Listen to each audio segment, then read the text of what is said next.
I still got all these tomatoes, and I'm going to see what I can do with them.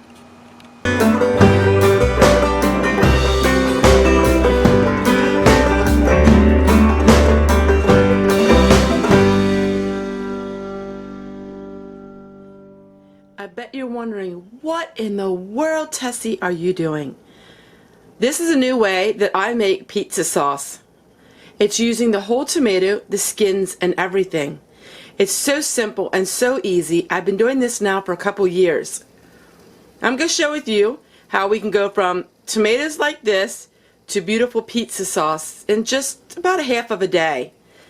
It's long roasting, and then we are going to blend them up, and you'll never know that we're using the whole tomato. The tomato skin has a lot of properties in it that are really good for fighting cancer. The skins of produce like carrots are really good for you, and potatoes. Since I know that this is verified that it is not sprayed tomatoes, these are organic tomatoes, GMO free, I'm going to go ahead and we're going to use these skins.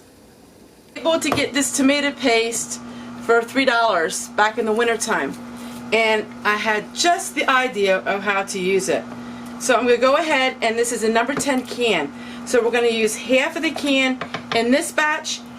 Every single counter space I have is full of tomatoes, so we can't use all of the paste in here, but we'll use some of it. And then the rest of the tomato paste is going to go in all of my other kettles and crock pots full of tomatoes. So we're going to go ahead and we're just going to let this all marinate.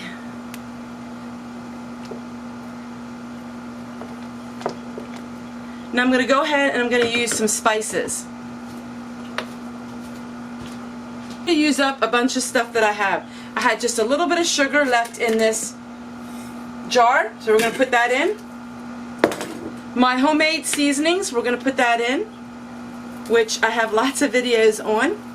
Now we're going to put pretty much in it because this is a lot of spaghetti sauce or pizza sauce. I use it interchangeably. Now of course this is going to cook for another 2 hours, so it will cook down and it will thicken as it cooks. I found one of these pizza sauce mixes. We're just going to throw this in.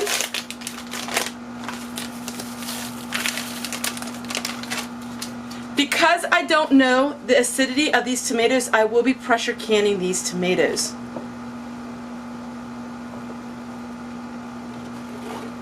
So now we're going to turn it up. And we're going to let this cook for a while, and I'll show you what it looks like. Right, so this is what it looks like. Now I bet you're all wondering, well, I blended up all of these tomatoes and the skins. Aren't there little pieces of skins? If you pressure can it, the skins will disintegrate and you won't have any skins. You won't even know there were skins in here. And this is about done. I did add some fresh peppers. It will thicken when it is pressure canned. It will thicken up more, plus get a very dark red color. I say this is pretty good. I'm going to start jarring it all up. About half of them. I gave one of the quarts away. So that's what dried bananas look like. Let me turn the light on so you can see better. These are my dried bananas. I don't treat them with lemon juice or anything. They do get a little dark, but they're very, very delicious.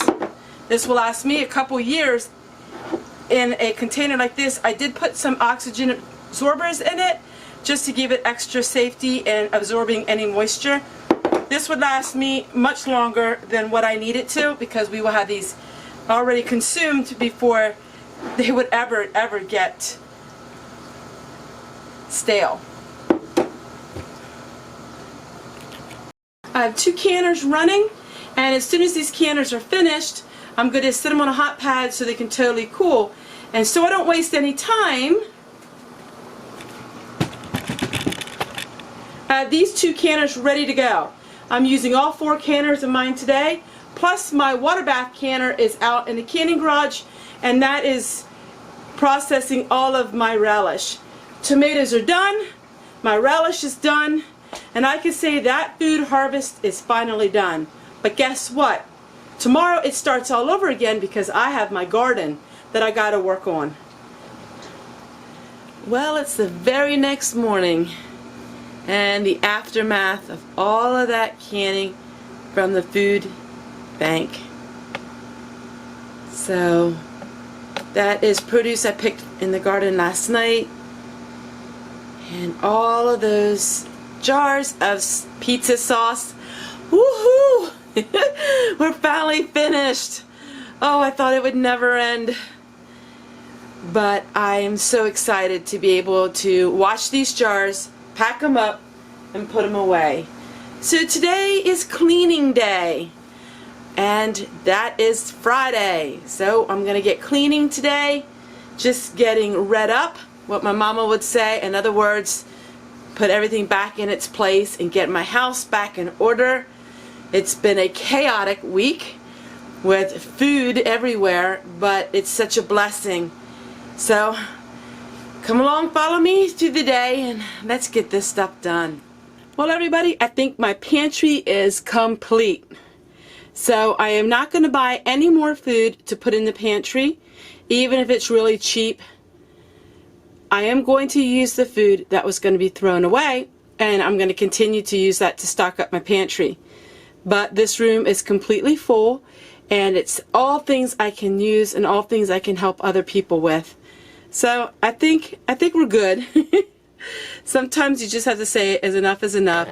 And I'm going to really not focus on not spending money, not spending any money, and just using stuff that is going to be thrown away. And so I think you'll be excited. Once a month I'm going to have an update on what I get at the food pantry, and I'm going to share with you what I'm working on with it.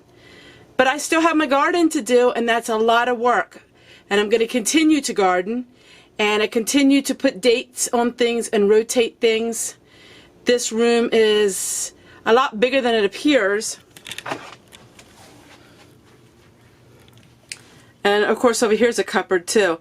So all of my cupboard space is full. Everything is really, really full. And when I have time and I use up some things, then I'll be able to put the spaghetti sauce up here. But I think it's good. I think it's great saving food from the landfill, and I can't wait to share with you next month on my food pantry hauls, because it sure is fun.